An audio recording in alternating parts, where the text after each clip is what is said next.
Welcome back to another episode of Home But Not Alone. And today we have another special guest. He's a professional athlete who played university basketball for the Ryerson Ram, where he shredded the OUA for 5 years, winning 3 OUA medals, 2 silver and 1 gold, and was named the youth sports second team All-Canadian. In 2018, he was selected to represent Team Canada to the Commonwealth Game, where him and his team displayed an extraordinary performance and received a silver medal. This past winter, he was competing for his native country of Rwanda in the Basketball Africa League. And this summer, he is set to be repping our hometown Hamilton, playing for the Honey Badgers in the CEBL. He will go down as one of the greatest basketball players to come out of Hamilton, Ontario. He is my former high school teammate. Please welcome Victor Mukama. Yes, sir. First of all, that was like the best introduction, if not the first introduction I've ever got. Might have to like clip it and send it to me so I can just introduce myself like that. It's gonna be your intro when you go to games and stuff. No, for real, man. I want to be introduced like that on my birthday. Right before you walk in. Send me that clip. I'm gonna ask for it. All right, man. Tell me how you've been, man. I How's get your the family? proper respect when I walk in. Oh man. My family's great, man. Obviously, this is tough times. Not something anybody saw coming or controlled. So I feel like as bad as all of this is something no one, not the government, no people ever saw coming. So in a way, brought us together, and I think you should look at it as a time to figure what we should improve on, what we've been lacking, reconnecting with people. Like that's one thing it did for me. As bad as it is, there's some positive in it. Right. So you're saying like all this free time is giving you the opportunity to improve. So Yeah. what are some hobbies or what are some new skills you probably got to pick up or old hobbies you started again? Personally for me, just because like my life right now is just playing basketball and being proactive. Obviously in the beginning it was just like just because no one knew really what was gonna happen in the next couple. Like I was going week by week, let alone month by month, with all the rumors that we might be quarantined for a year. Some said till Right. 2022. So you heard all types of stuff and you didn't know how to react to it. So if your life is playing basketball and you can't even get 6 feet from anybody, I'm like, well, I guess I'm jobless now. Right, And right. but you know what? I talked to my mom and a couple of my friends, and I realized, you know what? I'm gonna control what I can control. I can't just wake up every day, look outside, and see if people are walking out again. We're Mm-hmm. expecting a text from a coach saying like we're back on. So I'm like, you Mm-hmm. know what? I'm gonna start reading certain books that people were telling me that were good, like even books that I used to read when I was younger. And for the like just for me, just because I knew I couldn't play basketball physically, I challenged my mental side in terms of watching tapes from like ACMT to all the way right now, not just tapes from last year. Just Right. because like it's obviously like you can relate to this like you probably wasn't as good at ACMT as you're good right now, but like Mm-hmm. for some reason than the games you play like wherever you play university or professionally in the states, just because like it brings a lot of memories.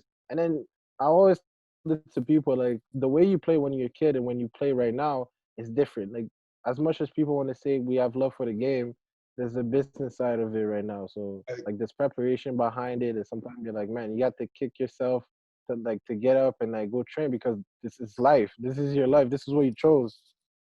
I love that you said that you say that because in the first interview I did, I was with a girl named Kate Walker who was she's a CTV news reporter, and she started doing like news reporting on TV when she was in university, and for her back then it was fun.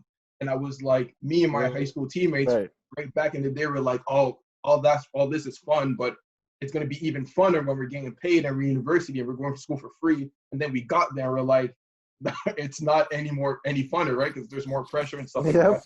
So I asked her, do It's you still not. get the same pleasure from Oh doing yeah. interviews when you were a kid as you do now? And then I'm asking you the same question. Is basketball the same thing now that you're being paid and there's more pressure? Is it the same feeling? I I wouldn't say it's the same feeling. I definitely, the one thing that's still there is the love for the game, because like you can relate to this. You can't do this and not love it to a certain extent, because it's not easy at all. Like waking up in the morning, flights, being away from family, like you know what I mean? There's a lot of things that played into it. It's not just dribbling a basketball and shooting. Tell people Right. this, like you can love the game and you can I can just stay here with my family, see them all the time, and go play outside, organize runs with my friends if it was just about basketball. But this is something like we invested ourselves in since we were kids, and not just us. Like moms driving us, giving us money Right. to go wherever, coaches. So like, there's a lot of that played into it. Not to say that you're obligated to play basketball, but you like there's a certain pressure. Like just like anybody that wanted to be a lawyer, wanted to Mhm. be a doctor, you're not just gonna give up just because. You know what I mean? Right. And but when you're in high school, the one thing is like you're really just playing, man. Like you're just in school. Like you're not playing. If anything, the more what you were playing for, maybe until grade 12 when you started getting like offers to go play somewhere, was for girls and like just to like for bragging rights with your friends. That's about it. That's So it it. was Yeah. like you played with someone, you beat him or he beats you. You're just looking forward tomorrow and be like, man, I can't wait to get junior tomorrow, man. Like you don't. Some of us didn't even sleep. Just a competitive nature. So now it's more of a. It's more of a, and you know what I'm talking about. It happened every lunch, man. I Right. know there's a lot of professors at ACMT were like, Yo, man, these kids are showing up musties in class every lunch, bro. bro, I don't even know why we the didn't lunch eat. battles were Like we legit serious. like disregarded eating completely. No, you're not Man, lying, man. The shout out to lunch Giant Tiger, man. it's not the same. Like I remember like the lunch battles were like I beat Hamid or I beat you in the 3-on-3. I'm yes, I go home the next day. I can't wait to play, and then you lose the Oh next man. day. You can't sleep that whole night, yo. Oh Because nobody man. will let you forget that You crossover or whatever can, that bro. happened. And the worst. Oh my God, man. Let me tell you something. The worst, you never want to lose on Friday because you just have to sit on that L for like the weekend. That's the worst. That's when like you have to think twice. But yeah, those are legendary, man. Well, honestly though, for real. So, all right. So let's talk about your a little bit about your personal life. So you come from what seems to be a basketball family. You have siblings who played the sports. You have a cousin by the name of Kevin Right. Zabo who represented Canada in the FIBA games, FIBA America games championships. So, Yeah. how early were you introduced to the game of basketball, and what made you stick with it compared to other things? I was introduced from like as a kid growing up in Quebec. I grew up in Gatineau. That's where I was my first 10 years. My dad and my mom did a really good job, like just making sure I was always active, just to stay out of trouble. So I was introduced to like karate, soccer, basketball, all types of sport, just to like for them, like from my African background, they don't really care what sport you play. Maybe my dad like cared that I did soccer just because Mhm. that's what he grew up playing, but it's not something he really pushed me into doing. But I think I was 6 years old. Me and Kevin, my cousin you just mentioned, we played on the same team. Uh, like that's how we kind of got started, and I stuck with it. Is the sport I like the most. Most of my cousin played basketball, and that's how I started. But it was never something I looked at as, oh, I'm gonna be a professional player. You idolize like Vince Carter at the time. That's who I idolized because he playing for Mhm. the Raptors, and Kevin liked Kobe, and like we always like pretended to be one or the other. I'm Vince Carter today, or I'm T Mac today, and then we just played. So the love of Right. the game just grew from there. But then when I was 10 years old, I went to Africa, Rwanda to be specific, for 3.5 years, and over there basketball at the time it was literally nothing. Tag and basketball was the same thing. It was Mhm. it was a joke over there. There wasn't even any gym, so I had to like adapt and just play soccer. That's what every kid played, and started playing soccer over there. And when I came back, funniest thing is I came back when I was in grade 8, so I was 13 years old. And first thing I did when I saw my cousins like, let's go play one me. I remember going to my mom, man, like, you guys ruined my life. Like, how's my little cousin killing me 11-0 1-on-1 in a span of 3.5 years? And then next thing I knew, I'm looking at that, like, there was like ranking. I didn't even know because I left when I was 10. There was Right. rankings of like classes 20, whatever. Number one is Wiggins. Kevin was number two. And I'm like, wait, time out. You mean to tell me I could have been number two in the country? That's how I view it. You Right. mean to tell me I'm not even listed? So like I think like the way I kept going with basketball is like I wanted to get to a point where I'm on that list. And not looking back at it was funny because we're not even in the same class, so Right. it was Right. Right. never gonna happen. You know what I mean? So it just like I wanted to reach that level. I knew like maybe I could have been, and obviously I think I did a great job. Like, I found my love back. I got lucky to play like at ACMT, where I could connect with people that play basketball too, and obviously with Roy Renner recruited me, and then from there, I think every year I never really believed I could play professionally, maybe until I was in my third year of university. I Hmm. think before it was just like, everybody that plays basketball, you're gonna tell yourself, yeah, maybe I can play pro. Let's see how it goes. Right. But I think third year was really when I started getting exposure, playing with different professional players that played at the time, and that's what Coach Roy did a lot. He exposed us and put us on the platform to play at the highest level. And I think before you experience it, you can't really visualize it. Like you Yourself, just play yeah. at the level where you're at, and you're like maybe. Which actually makes me think. So on the Team Canada with in Australia, yeah, As you're talking about, you were getting recruited to yeah, you got recruited by Coach Randall to go to Ryerson University. I want to talk about the recruitment process as a whole. But even then, like yeah, as you know, in high school, I was on the starting five. I was playing AU with you guys, but my basketball skills weren't wow. The people weren't leaving the gym. Like I just saw Junior Mwaku play. You know what I mean? But I was able yeah, to. I yeah, was yeah, able. yeah. I was able to do something well, and that was to play harder than my opponent, right? And one thing that I Right, want to right. know about the recruiting process is that I was like, I can play. I always thought I could play college basketball, but I didn't know until I went on a visit and I actually Mm-hmm. played against college players, and I was like, I'm holding my own, right? So I want to know a Mm-hmm. little bit about Right. your recruiting experience because there's a lot of people who are going to watch this who never got recruited or who are on the process Yeah. to get recruited. So tell me what's the process and what makes you be like, I'm going to commit to this school. I think for me, I can let me. I'm gonna just talk about Ryerson. Like, there's a lot of school that were recruiting me, and it's always the same thing. They bring you in for like a visit to the school just for you to kind of meet the team. Some is like practice setting. Some is just like they want to just take you out with like some of the current players, and they take you out just to like kind of visit the city. Like when I went to Windsor, they showed me kind of what they do on an off day. It had nothing to do with basketball for the first 2 days. Hmm. When I came to Ryerson, it was a little bit different just because Coach Roy and Coach Patrick came to my house. That was the Okay. first like official visit, I would say. Like they came to my house because Roy Rena's philosophy is like it has nothing to do with basketball. They want to know, they want to kind of come into your world. They don't want to like kind of tell you just come to school and play basketball and let's see if you like the guys. Like they want to come into your world so they can get an understanding of like where you come from, who's raising you, and what your mom wants, or at the time it was my mom, what my mom wants. So it gives him like that extra motivation of like having that, it not just being a coach. You know what I mean? Like Right. if you go into his home and for some reason raised by a single mother and like she sacrificed a lot for him, like when you're Hmm. coach this kid and for some reason like he's struggling or he like his personality and everything, like you're gonna know this. It's a way to connect with a player that's more than basketball, you know what I mean? So Yeah. that Yeah. was the first thing he did. He came and like they didn't even talk about basketball, they talk about academics, and my mom was offering a bunch of teas. That's one thing her and Coach Roy like connected on. And I don't know if you remember, I went to China with them. I committed to them that day at the house, Hmm. and we didn't even talk about basketball. He didn't say you're gonna play 30 minutes a game, you're gonna play this position. He Right. said, I want you to come here like a boy and leave as a man and great character, and I'm gonna expose you as much as I can with all the resources I have. And the rest was him and my mom talking about academics and like past players and some of the struggles that some of the players had and everything. So I committed, and then in May, like during I was still in school.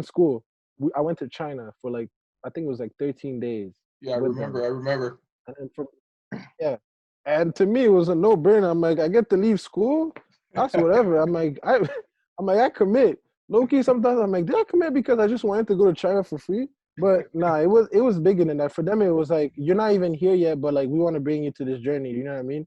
Right. So I It's a like big family I would atmosphere. have Yeah.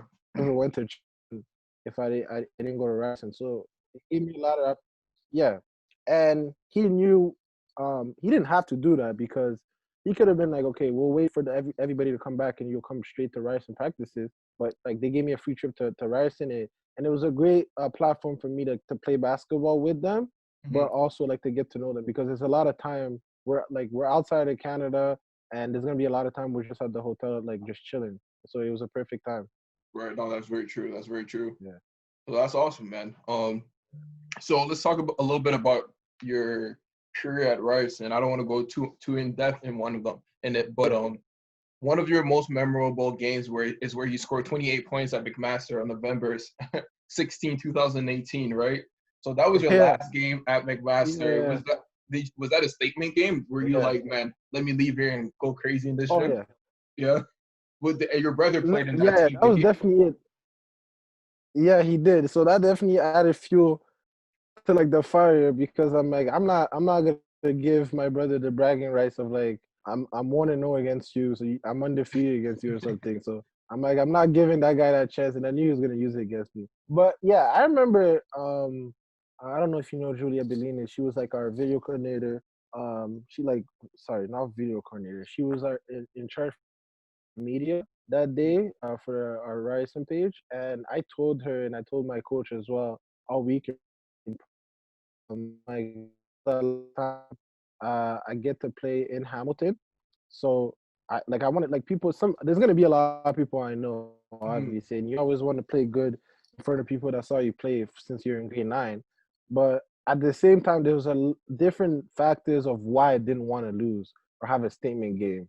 Right. There was my coach Patrick, who coaches McMaster, used to be my coach, and me and him are really tight and very competitive. Like we used to play 1-on-1 all the time. He talks the most trash. He was texting me on the while I was on the bus on the way there.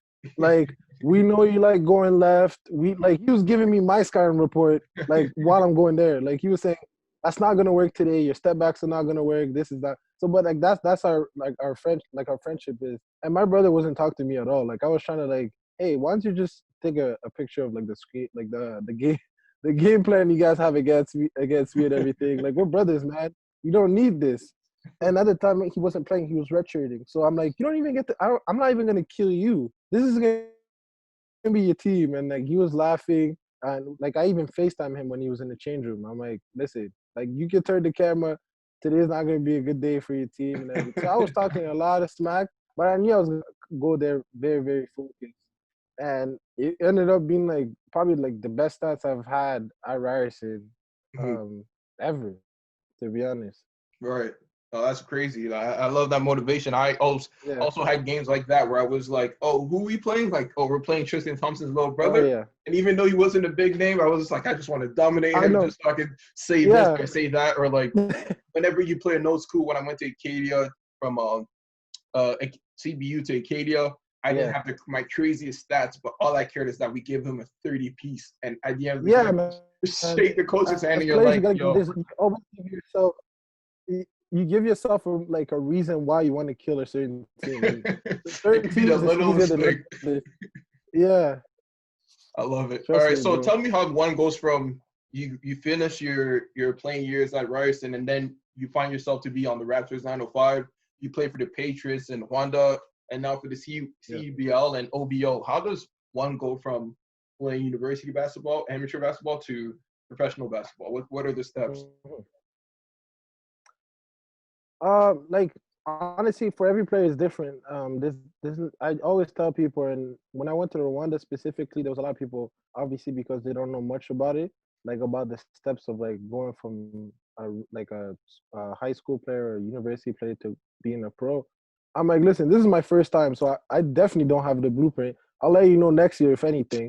But like, if anything, like with me, like every player is different. Like you just gotta go in where you obviously fit in, and you got to know yourself as a player. You can't like the biggest mistake you can do. You can have offers from like a really really good team, and if you don't do your research, and that's why you need to have an agent. Like that team might stacked.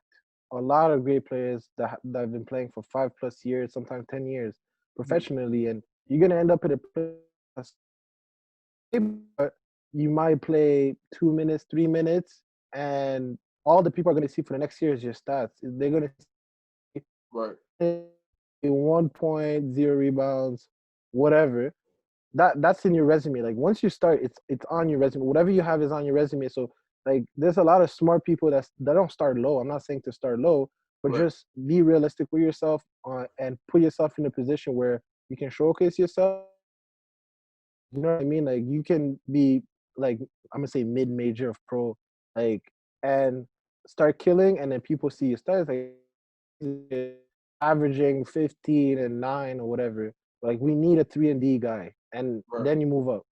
But I, even if you don't, at least they have an image of what you can do at a professional level. So it's really about like really doing a lot of like research on the team just because of their name. You know what I mean? So like for me, like God bless um like my agent and a lot of like people that I've been blessed to be with. Like the whole summer I was training at Humber Lakeshore, where most of the people from Team Canada and professionals train. Were Jermaine Anderson that played for the national team for a number of years and is currently on most of the staff. And I was there the whole summer, and most of the trainers were on from trainers from 905, and they Mhm. were the first to say, "Listen, you need to come to the tryouts." And I never even considered going to like G League for my first year because I had Right. a teammate Aaron Best that played for 905 in 20, I want to say 2017, but it was his second year.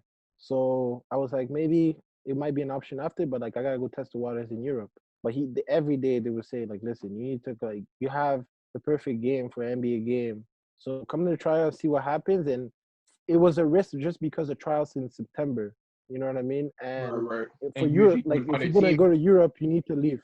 earlier. Yeah, Right. Okay. you gotta leave earlier. So it was a risk, but I bet on myself. Like you know what I mean? Like I'm like, you know what? This is my first year. If I'm ever gonna take a risk, it's not gonna be in my fifth year. You know what I Right. mean? Right. Like Right. this is the time for me to like, okay, let me see what I can do. And I went there and I did way better than I initially thought I was gonna do. And I saw myself in that setting. I'm like, man, I can till this day I know I can play. Like I was playing and I'm like, I can definitely play here, not just play, like really kill in the But that, sleep. And the coaches, yeah, go ahead. is that not what we were saying kind of earlier? It's like sometimes you don't know you Yeah, can belong somewhere until you actually yep. test water and you're like, man, I belong with these One guys, right? 100%. And everybody knows, like it's not like you're not a confident player if you don't think that way. You know what I mean? So Mhm. it was literally a fact of like, okay, it's one thing to like visualize something and then it's another to actually experience it. So Right. when I Right. was Right. there, I'm like, man, like I never thought I was a bad player, but once you really do it, it's like, okay, now it's like certified. Like I can really do this. Yeah. Now there's a level of like you being shy and this. So like even the coaches were saying like, listen, like that's when I kind of saw the business side of it. Not to say like they're gonna pick players based on whatever reason. They're gonna it's literally on whatever they visualize for the team. It's like, okay, we need this. Like it's like chess. It's like we might be able to trade this person. Then they think Right. of like the Raptors. Okay. In my situation, it was like at the time Raptors were gonna do so well. It's like they were moving down a lot of players to be like so Stanley was moving down at one point.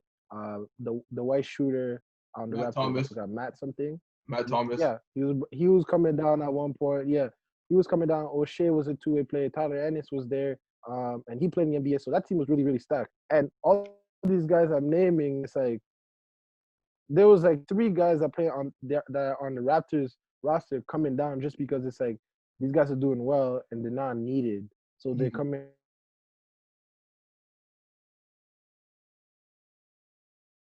You can hear me?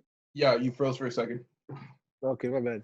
Yeah, so like I was saying, like it was just a issue. Like I was the last guy cut, and even then they were like, "Listen, like you obviously didn't make the team, but can you stay and sign like a practice player contract because you never know what might happen. Like players get injured, players get traded, players get cut. There's a lot of different things that happen. And at the time, I was like, yeah. And they're willing to help. Like, if you go to Europe, we'll vouch for you and say like, listen, he's a legit player because like that plays along because I had like people like Roy Rena vouching for me, and that plays a huge role. And I was blessed with that. Mhm. And so that's something they were willing to do. It's like, hey, you can keep training here, and like whenever a team is there, we'll help you, and then at least you'll still be in shape when you go. I'm like, okay, perfect. That It was works a for good me. deal. Yeah. It's like I'm not doing anything else. Yeah. So and that's when I got the call for the new league, the NBA was funding BAL. for Hmm. the qualifiers, and it happened to be in my country. So I was like, you know what, this is like perfect. It's just 18 days. It was good money, so I was like, it wouldn't hurt at all. So I went there and ended up being the best experience I've had in my first pro career ever, Right, because right. we were playing in front of 10,000 people every single day. Hmm. So it was in front of like family I would have never played in front of before. So it was like it was amazing. It's not something I expected at all. So for all the players that are coming out wanting to play pro, like don't think that you can picture exactly what's gonna happen. Like everything that happened this year, I would have never guessed. Not Right. once. Yeah. That's awesome. So Yeah. as a practice player, do you get paid, or is it what's how does that work? Like you get per DM, Okay. and like you just practice. Like you're not on a contract where you're paid for like the others. You know what I mean, or even So, less. It's so literally it's per DM, because you're not traveling with the team or anything. Like you can go to practice and you can go whenever you want. That's the thing. oh word. Okay, okay, dope. Yeah. That's good. It's good to know because all whoever is going to be watching this is all have the same goals and aspirations. Like maybe one day, maybe soon before I get too old, because they've been Yeah. calling me 62 since high school. But Yeah, man. I'm trying to We're see getting what old, bro. I'm trying to see like what would be a good route. And when people ask me about like what should I do and where should I go, I try to give them the best advice. But hearing things like that is good to know. So let's talk a little bit about mental health. Yeah. I know that you went to school Yeah. and you got a child and youth major, right? So you love spending time with kids as a Yeah. counselor, as a camp counselor. In your opinion, how important is it to have Yeah. for a child's success and their mental health to have a strong and supportive role model?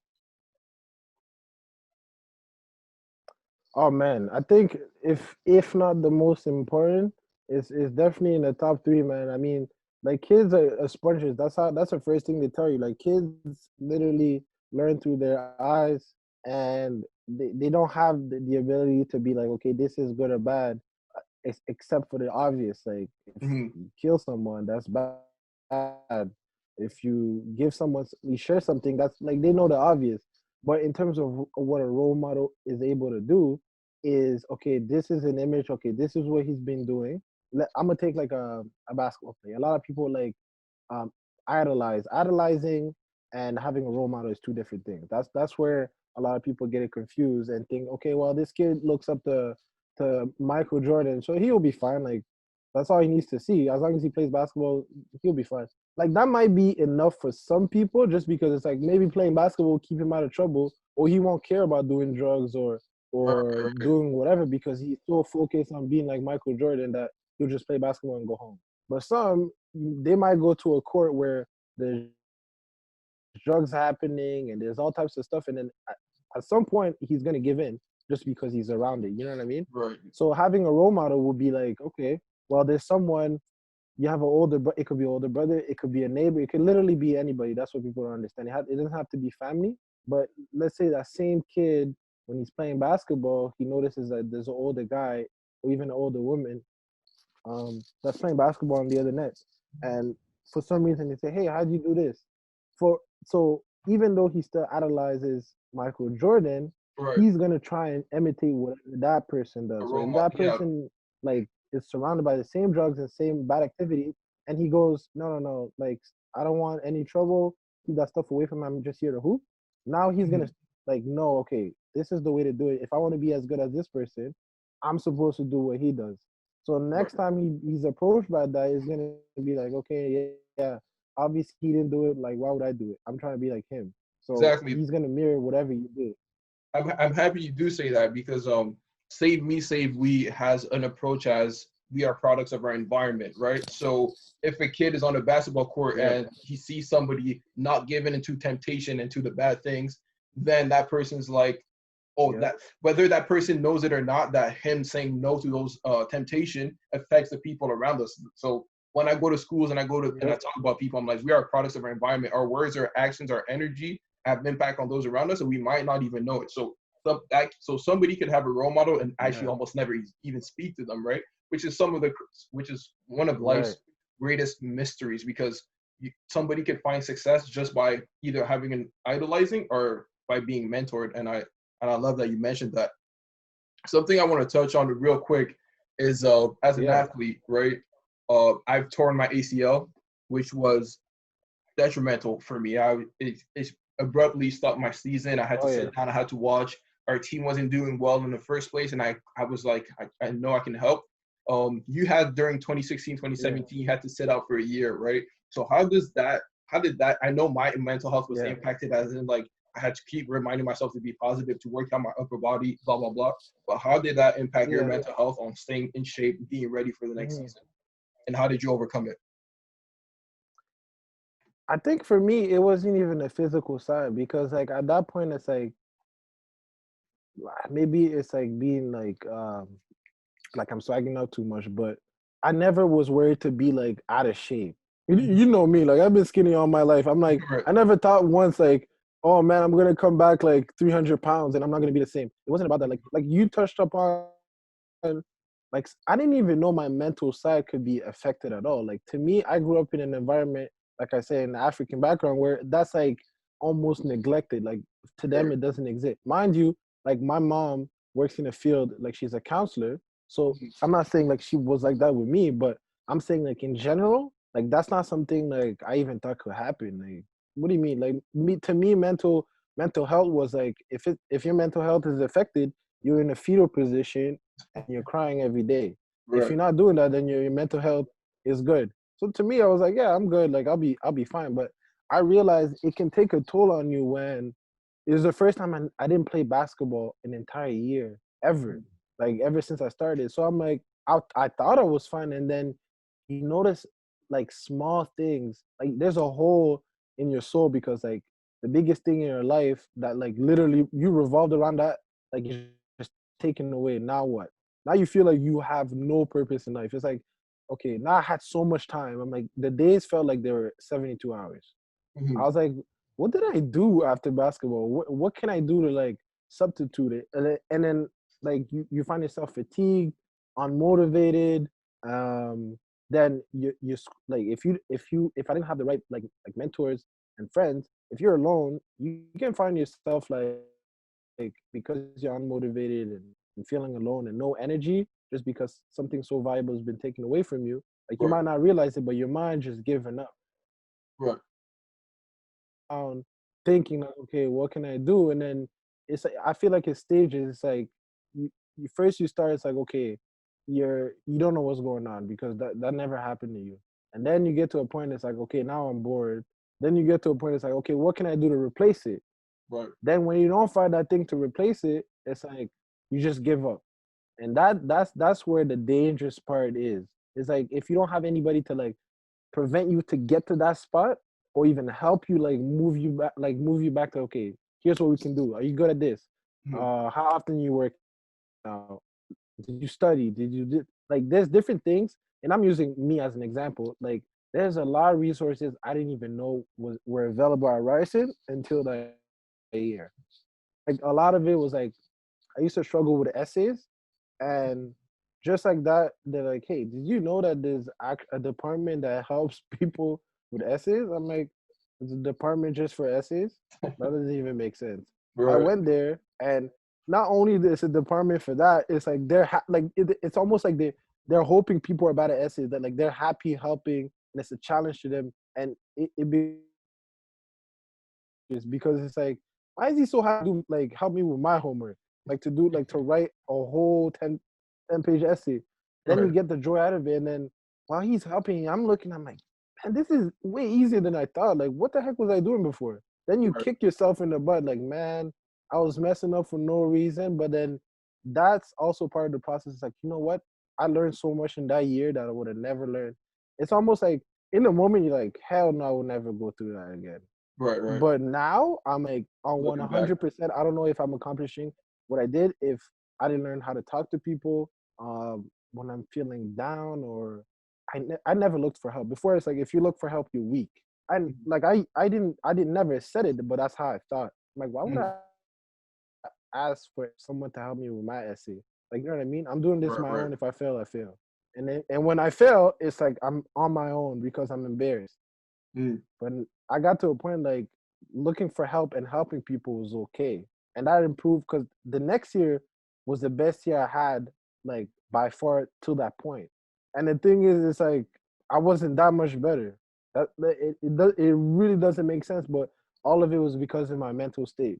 Right, Like right, people might think it was if they look at the stats and it was the same team. It was literally because of my mental state.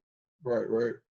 Like when I was in prep school, um, I love this. Like Coach Antoine, big shout out to him, man. So for the people who don't know watching this, I went from ACMT with JV and I went to Chicago Hope Academy, and Coach Antoine was all about Yeah, winning the day, right? And he said this, and his hallway was beside my English class, and I would prefer to go outside the school, go along the hall, outside, go up for the other staircase just to enter my English class, just because he would put the fear of God in you, but he just did not want to walk by him because he's had something to tell you, some advice, all right? And one day we're telling yeah, our buddy Carson, like, yo, man, don't walk by his office. He's having a bad day. Well, Carson walks by him. He's like, Carson, get the fuck out of my practice. He's like, what? What did I do? Dude, it's 10 o'clock. Practice is at 4. He got kicked out like 6 hours before practice started, right? And he's like, what the fuck? Like, everybody's confused. Like, what did he do? He's like, somebody who's walking around in my hallways with his shoelaces untied is a loser. He's not ready for my practice. Because he would say, if you oh don't, my God. bro, he was so sick. He was like, man, the littlest thing will impact you on the basketball court. So he said, if you get a Yeah, D or a C, you will come to my practice feeling like a D or a C. When I see Junior or Ricky or Elvis or Ellie come in with a smile on their face, I know either they got a girl or they got or they got an A on the test, right? And it was a Christian school, so we can't even talk to girls. So he was just being serious. He was just joking around, yeah, but yeah, he literally yeah. from that moment on, I knew going into college, going into university, that all right, you know what? I need to win my relationships. I need to win my friendships. I need to win my classes. I need to Right. walk like a winner daily if I want to play like one. And that's why I was like, man, I'm playing in front of people who shouldn't be playing in front of me, who I shouldn't be playing in front of because Yeah. I was just more in control of my mental health. So I'm super glad you touched on that. Oh So yeah. as we're wrapping up, let's talk Yeah. about this. Somebody who's watching this is aspiring to be a professional athlete or college athlete. What are some advice you would give to them? At what level are they? Are they kids Um, or are they like Kids, people in high teenagers, or school? somebody What looking level are to, we talking? In general? like, yeah, just in I general, it think could the be somebody who biggest wants to thing, walk on. yeah, the biggest thing I think is your like for me at least, like you have to be coachable. Like the first thing you have to be coachable and ready to compromise because I saw way too many countless players that have the most talent I've ever seen like not go far at all just because it's like they felt entitled to like having it their way all the time, no matter what. Hmm. Because like you can relate to this. Like if we came out of high school at 17, like I came out of high school, I could do whatever I want my last year. If I had that mentality going to Ryerson, Right. I wouldn't even lasted a year because it's like, hey man, you recruited me. I was the man at ACMT. You know what I can do. Let me do my thing. Like there's players that really have that. So like really knowing, like being coachable and really be willing to compromise because you got to understand like if you want to be a professional does it like not too many people not even the NBA stay on one team, Right. so expect to like play for multiple teams whether it's in Europe, in Canada, wherever. If you're not ready to compromise, you're not going to make it. So like be ready to compromise, be coachable and work your butt, like work as hard as you can. If you do that, it's going to be, even if you don't reach whatever goal you had, you're gonna be satisfied. And that's one thing I noticed. I've seen players, man, they worked like mornings and nights, and you could really see they gave everything they had Yep. to the game and and to everything they wanted to do in life. And when they had to hang their jersey, you could see the biggest smile on their face. And I've seen people get to exactly where they wanted. They didn't work as hard, or like the journey might have been with a lot of bumps because like they're hot heads or whatever. It's like they hang it up and they're not satisfied. It's like it's not the way they wanted to like to finish their career in basketball, or they're not Right. satisfied with the journey that they had. You know what I Mhm. mean? Like, and the reason why that person has a smile is because he's like, listen, the process was the best part of it. Like, I worked my butt off. Straight Like, up. I saw how good. Like, you know what I mean? Like, even Yeah, if I yeah. didn't reach the exact thing I wanted to be, I didn't imagine having this process. So I think being coachable coachable, ready to compromise, and work ethic are the three things. If you do, you're gonna Those be happy. So those are three things that you can't compromise. yeah, I that's the can't thing. agree more. Yeah. Um, there's one thing that also I want to emphasize on is like I don't know if you watched Michael Jordan The Last Dance. I hope you watched it. You watched it. Hell yeah, I watched it, Junior. It's a series. But there's a part where Roy Williams, the coach at the time, he was assistant coach at North Carolina, and Michael Jordan's like, I want to be the best player to ever play here. And then he's like, you're gonna have to work harder. And then he's like, I worked just as hard as everybody else. And he's like, well, I thought you said you wanted to be the best player to ever play here, right? But Yep. he's like, you can't work as hard as just everybody else. You have to work even harder. So one line that Yep. stuck with me from Kobe Bryant, like I have pictures of Kobe in my wall, Kobe like in my locker room, like everything I did on my phone. Yeah. Like I haven't taken like it's been years, and the reason why is because Kobe would say, I would push myself to the exhaustion. Right, my best game in university, I had I think like 22 points, and it was my first game at Acadia. And that next day, at like 6 or 7 a.m., I was back in, and we were playing my old university, right? And I got back in the gym. I'm like, this is I want to be you have to put in the work ethic that nobody's willing to do, and people won't understand it, but you have to be happy with it. And when it was my last game, I was emotional. To be insane. Yeah, well, I was emotional when it was my last game, but I was like, I gave it all for the last 4 years. I'm happy with that, and that gives you peace. So that's another trick, another tip and advice. All right, so last thing, JV, I'd like to play a quick little game. I show you some pictures, and you explain you explain the backstory of those pictures. All right. So it's called Explain the Post. Let's get it. All right. So this is the first picture. All right, let's see.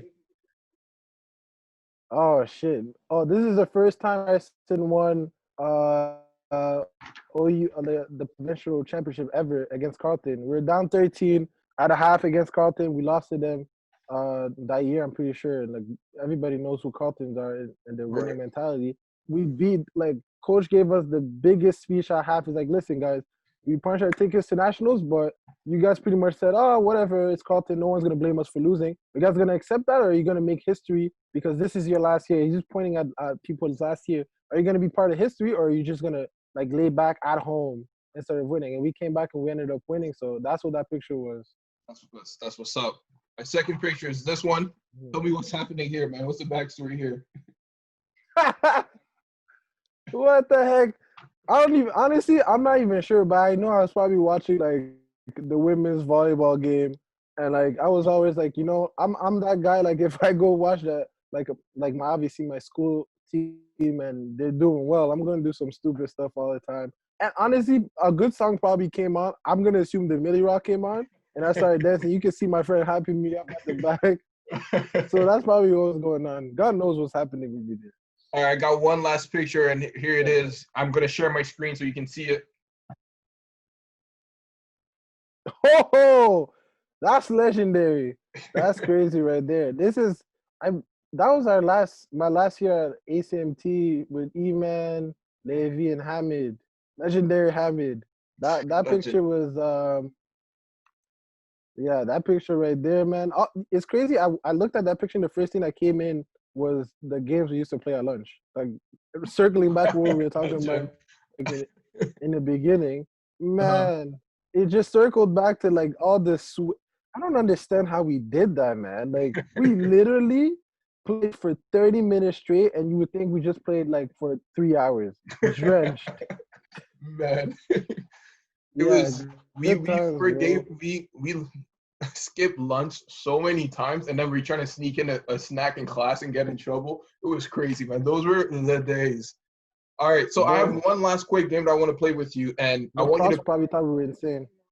I want to play one last quick game with you, and what you have to do is build your perfect player. So I want you to tell me I want you to build a perfect player by shot, handles, rebound, defense, passing, and athleticism. So perfect player for a shot. Who shot would you take? Steph Curry. Steph Curry. Handles. No. Kyrie. Rebound. Dennis Rodman. Defense. Dennis Rodman. Imagine. Man, that one is tough. Honestly, and this is with my body, Patrick Beverly. If I can move like that guy at my size, yeah, I'll be good. How about passing skills? Oh, Magic. I'm gonna take Magic. Magic and athleticism? Uh, I'm gonna take Prime Derrick Rose. Who? Derrick Rose? Prime Derrick Rose? Prime Derrick Rose. Jeez, you was a Yeah. beast. You was a beast. All right, JV, Yeah. that is it. That's all we have for today. I appreciate you big time for coming on. I just want to thank you again for coming on and sharing your secrets and your tips and tricks and everything, man. No problem, man. Man, I wish you the best this summer, and I hope everything works out. And I'll talk to you soon. Thank you, Junior. I appreciate it. Man, Love what you're doing, bro. bro, I just did that. Looking at you, you know what I just thought about? Emmanuel What? swatted the hell out of Cassidy Ryan, and I walked up and I went like this. Oh, yo, that was the greatest moment of ever. Like, I swear to God, I remember that like it was yesterday. Not even from the film, like when I was there. Like, you literally, like, it wasn't like he was beside you. You literally walked the whole time with your fingers to your forehead. And then as soon as you got close enough, you went this way. I'm like, damn. Yo, I'm gonna have to put the You know clip how, right bro, here. at the time, I would have been so cheesed if someone did that to me. Bro, you have to, I was bro. walking the other Bro, I'm way. I like, was like, legit. No, legit. You came close and then you just switched gear and went the other side as soon as you got close to him. I know he was hot. There's no way he was. he didn't let that Like, down you for just 2 got years, your I shot swatted like that. swear. Hey, man. I have no bad blood with the guy, but I'm gonna put the clip in here Yeah. just so people know what we're talking about. All right, man. I'll talk to you soon.